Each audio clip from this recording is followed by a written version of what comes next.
Welcome to Pick Up and Deliver, the podcast where I pick up my audio recorder when I step off the train and deliver an episode to you while I walk home.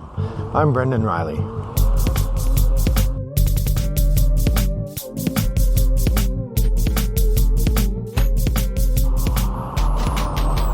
Well, good afternoon, listeners. It is a very enjoyable Tuesday afternoon here in suburban Chicago. The sun is out, but I have a nice breeze going, so I'm protecting the microphone. If I sound a little echoey, that's why. The temperature is probably in the mid-70s, so it's a perfect day for going out for a walk and talking to my friends about board games.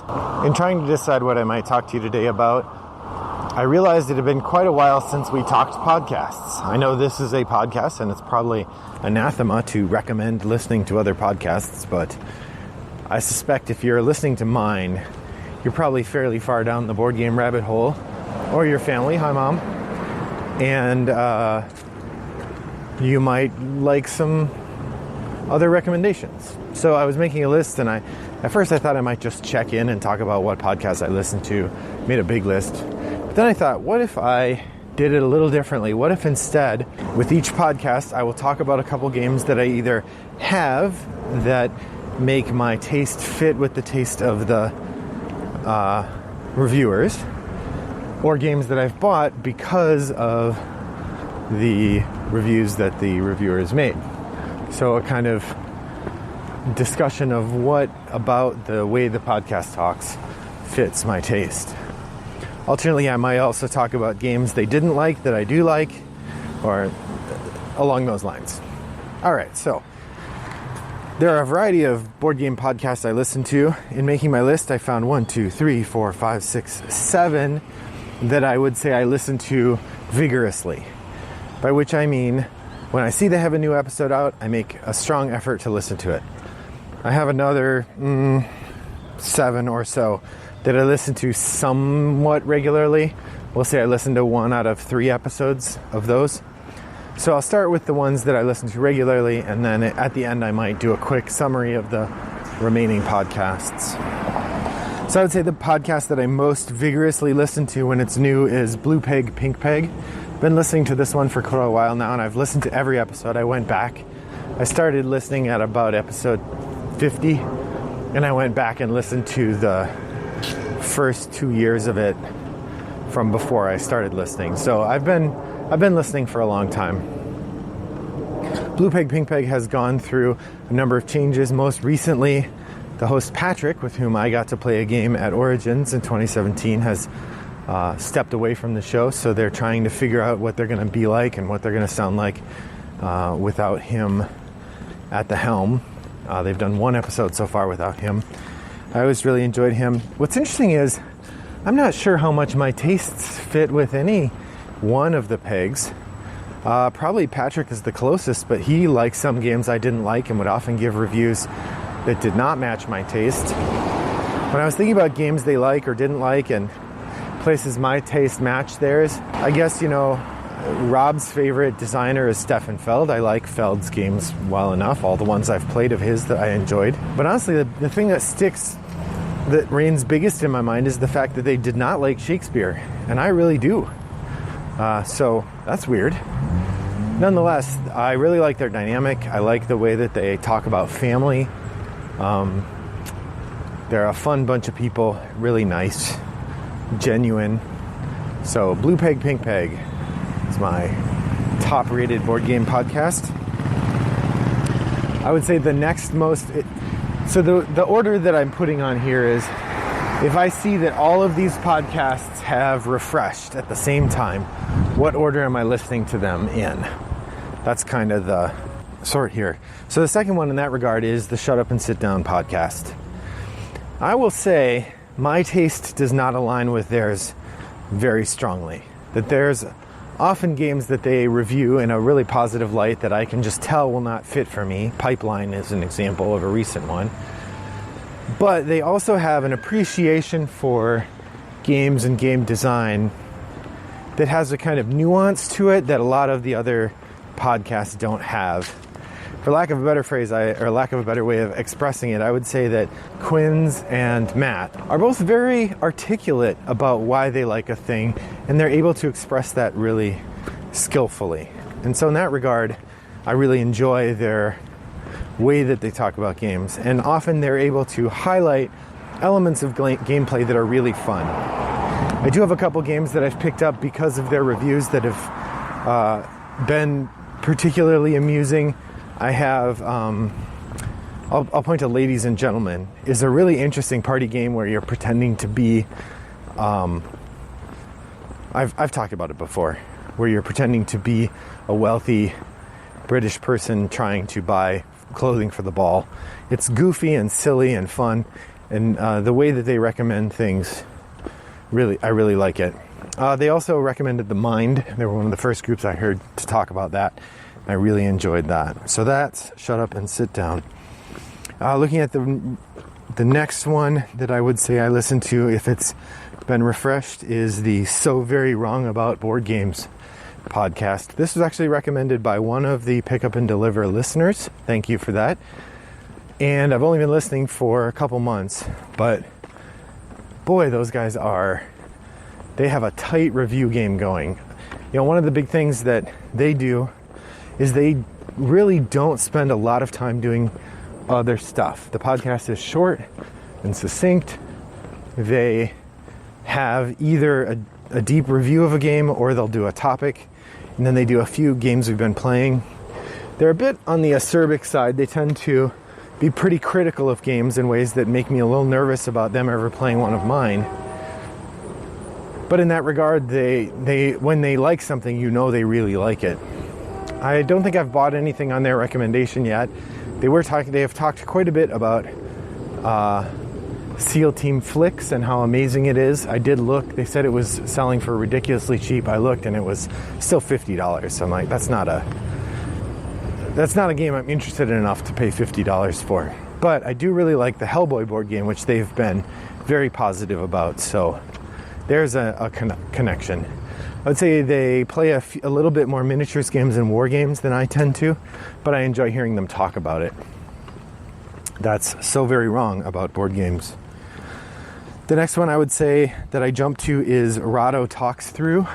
Rado, or Richard Ham, is a prolific game reviewer, and I really enjoy the level of honesty and empathy he brings to his conversations about games, and the way that he thinks about games as a thematic narrative experience.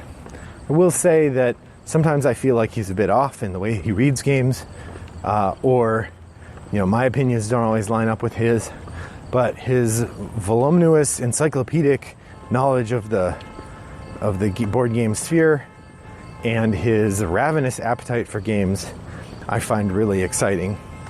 I do listen to the whole podcast, so I know a lot about him and his wife, perhaps more than I know about some of my very good friends, just because I don't often sit and listen to my friends talk for an hour at a time every other week. Although I should. That would be a good way to get to know people. I don't know. I find him interesting and engaging. I wouldn't be surprised if he's not too much longer in the board game sphere. He seems like he's getting burned out, if I had to take a guess. And I hope that he sticks with it for a while yet, but not if it's not fun for him. So that's Rado Talks Through. Then the last two, so that's half of the podcasts that I listen to. Again, if they're available, I listen to them right away. The next one is the Forgot My Dice podcast. Forgot My Dice is a goofy podcast with, as far as I can tell, not a huge listenership, but that's okay. It's Robert and Jonathan, two pals who talk about games and movies and books and video games and life. They do pretty solid deep dives of games, although they tend to be the opposite of So Very Wrong About Board Games. They tend to be very positive about the games they explore, which, to be honest, is mostly true for me as well.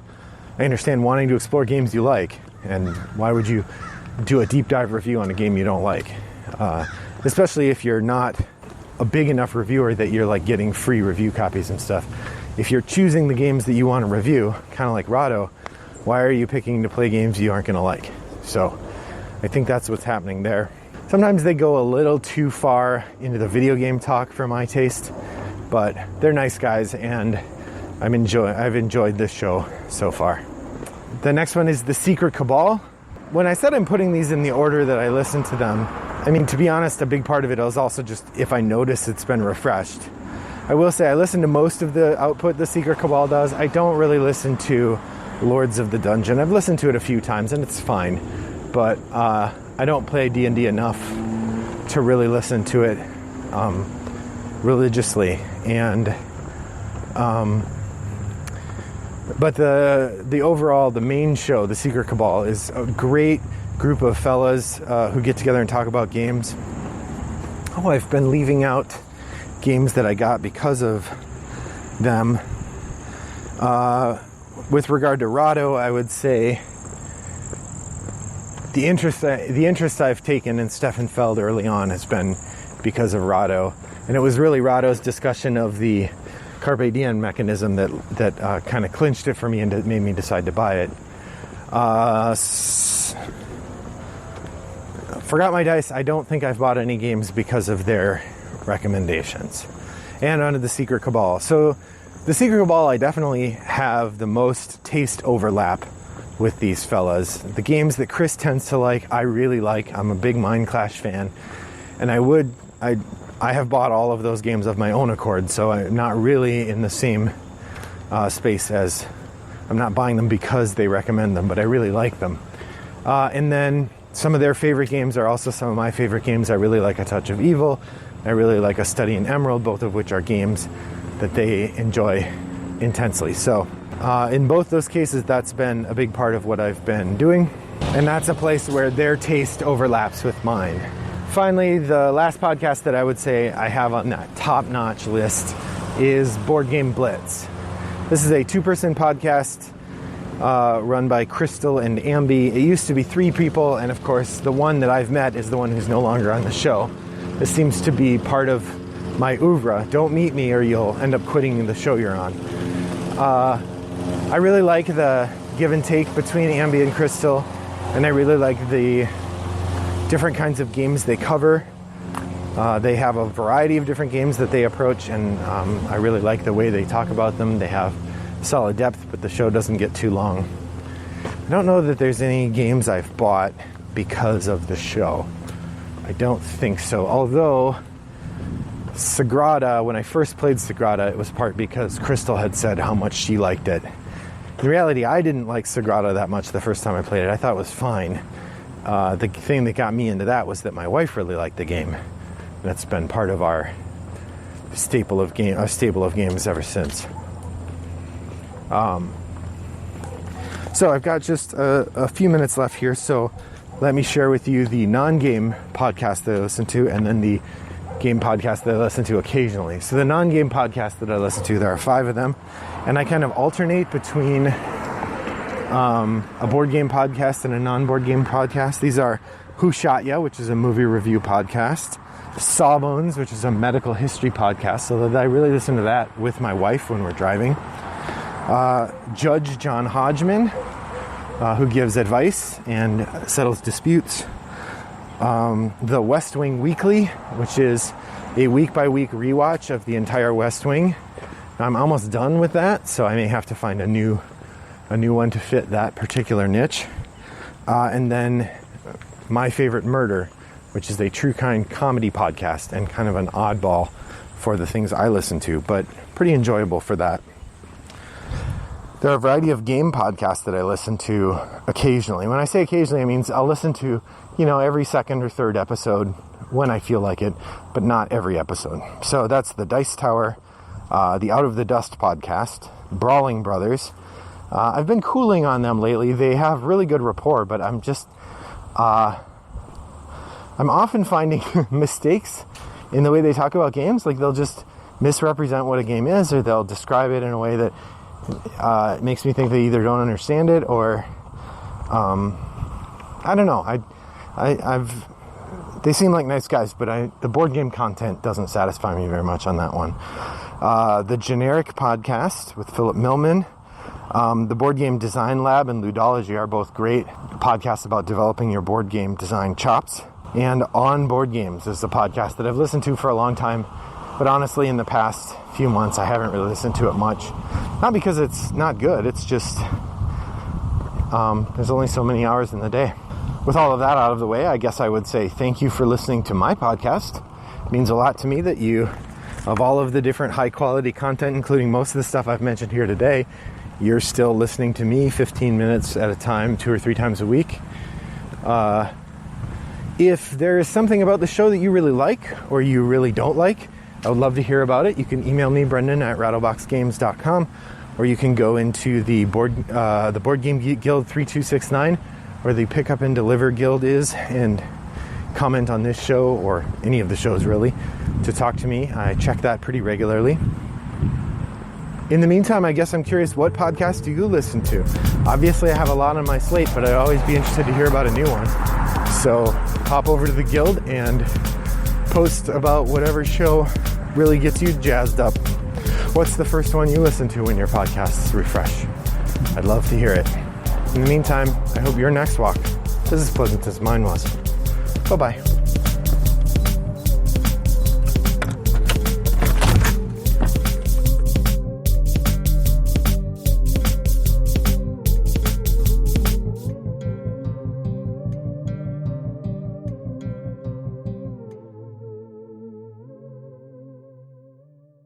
Brought to you by Rattlebox Games.